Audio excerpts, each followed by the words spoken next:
सब देखने और सुनने वालों को मोहब्बत भरा सलाम। नाज़रीन, जनरल रिटायर फैज़ हमीद, कल उसे बताया गया कि जनाब फ़ौज ने हिरासत में ले लिया। आखिर में मैं भी कुछ बताऊंगा, पहले सुनते हैं जनाब अब्दुल कयूम साहब इस पर क्या कहते हैं। सर, क्या हुआ कि अचानक इतला आ गई कि हिरासत में ले लिया गया? वार साहब, ये तो आपको पता ही है कि ये जनरल फैज हमीद को जनरल मनीर जो लेफ्टिनेंट जनरल था, इसको हटा के डीजीएसआई से इसको डीजीएसआई लगवाया गया था। ये लगवाया था इमरान खान ने। और वो दुश्मनी जो होती है, दिल के अंदर एक बात होती है, वो खत्म नहीं होती। जनरल फैज हमीद को पूरा यकीन था कि वो chief of army staff, Imran Khan उसको चीफ ऑफ आर्मी स्टाफ बनाएगा और बाजवा इसके साथ यानी शामिल था। बाजवा चाह रहा था कि general Faiz Hamid chief of army staff बने और इसको जनरल मनीर को हटा के किसी जगह, जैसे वो पंजाबी में कहते हैं, खोड़े लाइन लगाया इसको। अभी वो जो चीज थी वो चीज इसके अंदर चल रही है। जनरल फैज हमीद अकेला नहीं था। अभी देखें, इसमें बहुत सारी चीजें खुलने वाली हैं और फौज के अंदर भी बहुत सारी चीजें डिवीजन पैदा करेंगी। जनरल फैज हमीद बाजवा आखिर इतना साल वो नौकरी करते रहे, उनके कितने नीचे लोग थे, कौन उनको सपोर्ट कर रहे थे, कौन उनके खिलाफ थे, ये अभी इसके ट्रायल के ऊपर होगा। इसने कोई अगर गलत काम किया है तो उस वक्त इतने साल हो गए, क्यों नहीं इसके खिलाफ कार्रवाई की गई। लेकिन जो मुल्क के खिलाफ बड़ी बात है मुबारक साहब, जो मुल्क के खिलाफ हुआ, किस किस ने मुल्क को चलने नहीं दिया, किस किस ने नई गवर्नमेंट बनवाई इमरान को हटा के, किस किस ने इलेक्शन नहीं होने दिए, किसने कमिश्नर इलेक्शन कमिश्नर को बैकअप किया और वो आइन को मान नहीं रहा था, किस किस ने चीफ जस्टिस के फैसले के ऊपर अमल नहीं करवाने दिया, और आज किस ने नए इलेक्शन में जीती हुई पार्टी को 3 हिस्सों में तकसीम करवा के और एक माफियाज को जो पाकिस्तान के दुश्मन है और जो शुरू ही से पाकिस्तान को चलने नहीं दे रहे और उनको उसको गिराने के लिए हर हरबा उन्होंने इस्तेमाल किया, वो हुकूमत में आए। किसने करवाया? ये भी तो आप लाए ना सामने, जरा ये भी तो आए ना, ताकि पता लगे कि मुल्क के गद्दार कौन है। तो हमें जनरल फैज हमारा कोई रिश्तेदार नहीं है।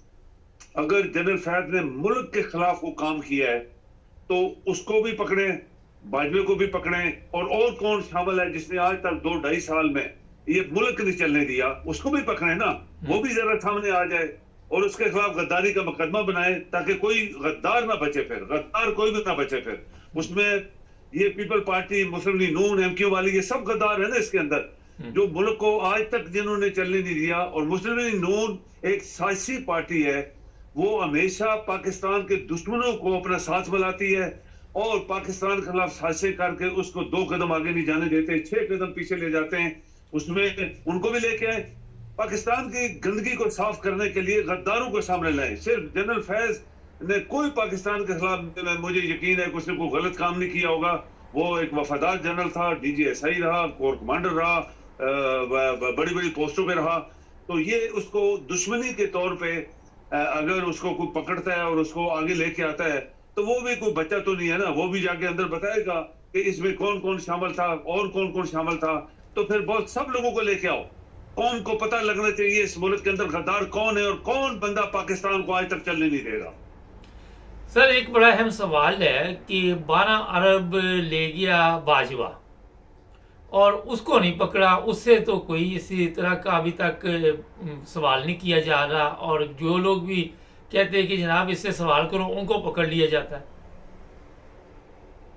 अभी ये सवाल है ना, यही तो मैंने अभी बात की है कि गद्दारों सबको पकड़ो फिर, जिन जिन पाकिस्तान के साथ जिसने गद्दारी की है। बाजवा जिसने साजिश की थी, इमरान ने उसको एक्सटेंशन दी, और वही साहब है कि वो बिल्ली वाला साहब, उसको उसने गुर्स खाए और उसको खाने के लिए आ गया। फिर वही बाजवा इमरान को खाने के लिए आ गया और उसकी हुकूमत साजिशों को दे दी। ये नहीं उसने सोचा कि ये जो लोग, ये जो टोला जिसको मैं इकट्ठा कर रहा हूँ, ये मुल्क के दुश्मन है। ये तो यही तो लोग हैं जिन्होंने मुल्क को लूटा हुआ, और पाकिस्तान आज बीमार, एक सिक पाकिस्तान, बीमार पाकिस्तान, गिरा हुआ पाकिस्तान उसी ने करवाया। 2.5 साल के अरसे में इन चोरों ने सारे अपनी तीसरी दफा अपने खिलाफ जो क्रिमिनल केसेस से माफ कराए और वहां बैठे हुए हैं।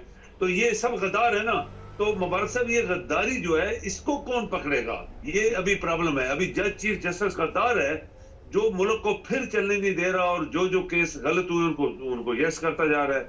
लेकिन अल्लाह करेगी नया चीफ जस्टिस, अखबारों में ये भी आ रहा है इसको हटा देंगे, नया कोई और बना लेंगे, क्योंकि ये मैंने आपको जैसे बताया ये मुस्लिम लीग नून के दोनों क्रिमिनल्स ये पीपल पार्टी के साथ मिलके एमक्यू के साथ मिलके हर कानून बना सकते हैं। ये अपने खिलाफ हर किस्म के केसेस को खत्म कराने के लिए कुछ भी कर सकते हैं। मरे हुए गवर्नर लगाए, मरे हुए प्रेसिडेंट लगाते हैं, मरने खपने वाले और चीफ मिनिस्टर बनाते हैं, और मिनिस्टर इसके वही हैं जो शुरू से क्रिमिनल्स हैं और खा रहे हैं पाकिस्तान को।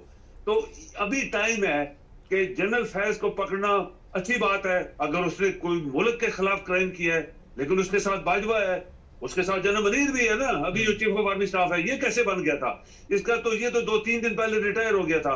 ये कैसे बना, किस साजिश के तहत इसको बनाया गया? अच्छा सर ये बताइए, जो है खाना जंगी की तरफ जा रहा है मुल्क, और ये भी बताया जा रहा है कि जो स्टूडेंट हैं उनका कोई ध्यान इधर लगाने के लिए ये कार्रवाई की गई है।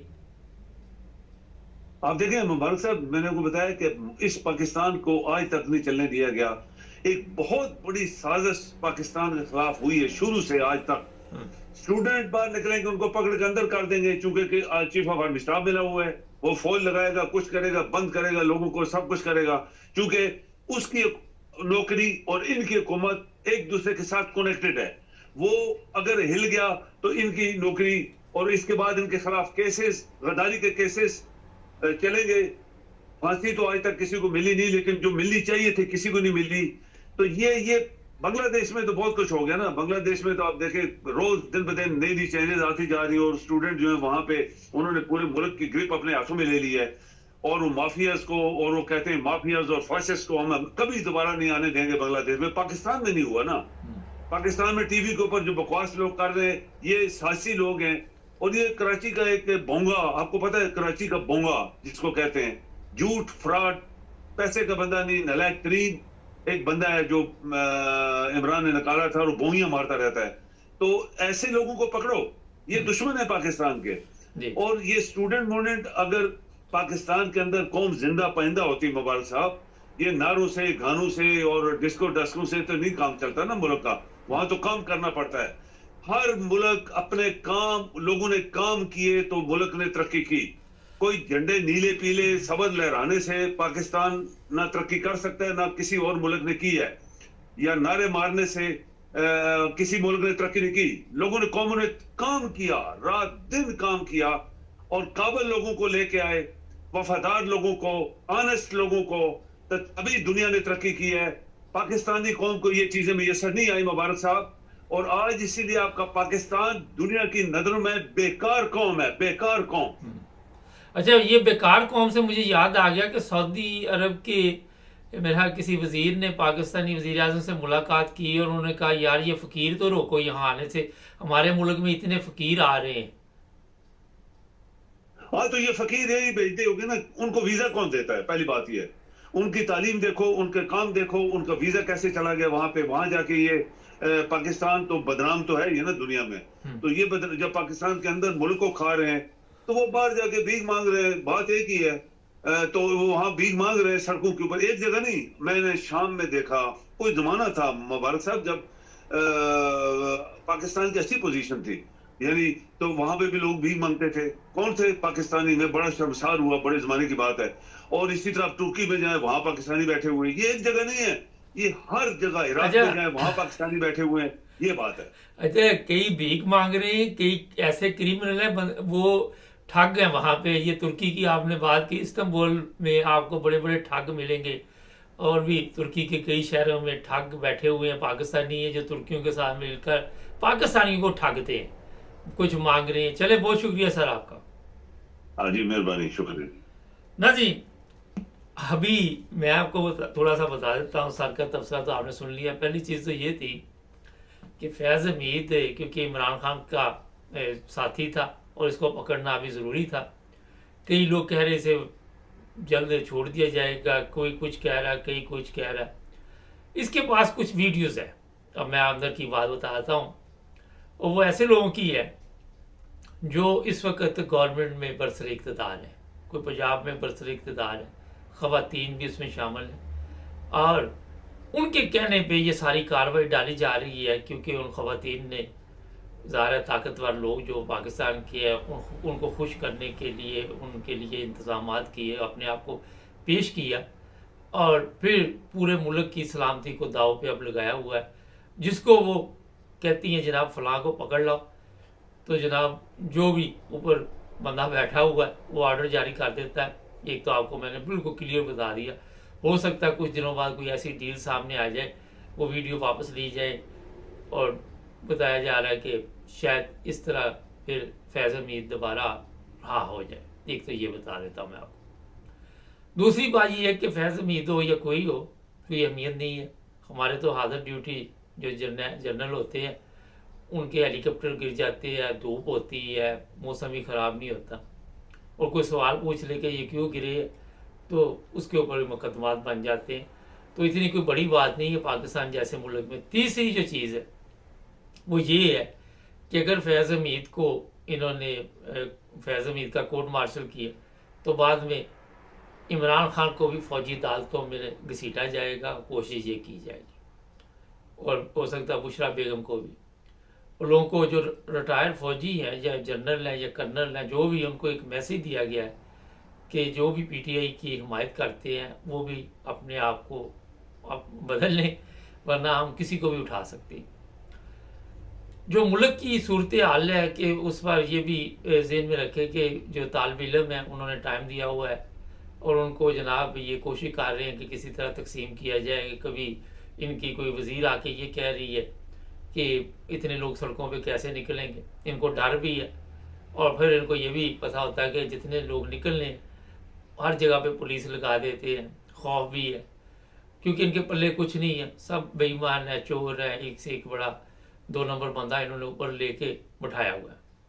आज एक नून लीग का बंदा है, वो छोड़ गया इनको, उसने कहा जनाब ये इमरान उसको नवाज शरीफ को खुडर लाइन लगा दिया इन्होंने, ये वो वाली नून लीग नहीं है। आपको भी पता कि ये फैसले कहाँ से हो रहे, कहाँ से ऑर्डर आ रहे। लेकिन जो वीडियो वाली बात है वो 100% आपको मैंने बता दी है कि ये वीडियो वाला जो सिस्टम था बड़ी देर से चल रहा था, और उसको जनाब अब कोई सौदेबाजी होगी। कुछ लोग कह रहे हैं कि इमरान खान के खिलाफ वादा माफ गवाह भी बनाएंगे, तो जुल्म बड़ा करते अंदर। चाहे इनका आपको पता ही लाहौर का कोर कमांडर गायब किया हुआ है और लोग गायब किए हुए, लेकिन पाकिस्तान मेरा नहीं ख्याल कि ज़्यादा देर इस तरह चल सके। स्टूडेंट आएंगे, हो सकता है कि खाना जंगी हो जाए, सिविल वार हो जाए, कुछ ना कुछ पाकिस्तान में होने वाला है। हालात जो है वो ठीक नहीं है। कल भी मैं एक जगह पे शादी पे था, वहाँ भी लोग कह रहे थे कि पूरे मुल्क को दाव पे लगा दिया हुआ है, और कोई भी इनकी गवर्नमेंट से खुश नहीं है। आम पब्लिक भी जो है उनको भी पता चल चुका है कि ये 2 नंबर बंदे हैं, और जिस तरह अभी सर ने बताया कि जो थंब है उसके ऊपर ये सारा कुछ इस वक्त लटका हुआ है, उस थंब को इन्होंने जनाब इस्तेमाल करना शुरू किया हुआ है, और उस थंब के लिए ये ख़वातीन भी जाती हैं उसको खुश करने के लिए। इनकी अपनी भी मेरा हाल काफ़ी करीबी जो है, नाम क्या लेना। कल मुझे किसी ने पूछा जनाब, मैंने कहा ये लोग इस्तेमाल करते हैं, वो आपको पता होगा, वो एक कसूरी था, वो जो पंजाब का स्पीकर था, उसको दुबई में पिकनिक मनाई उसने, बाद में उसने पार्टी बदल ली, आज उसका पता भी नहीं किधर है। ये इस्तेमाल करते हैं टिश्यू पेपर की तरह। चैनल को सब्सक्राइब करें, जुड़े रहे हमारे साथ, ताकि और भी प्रोग्राम देखते रहें।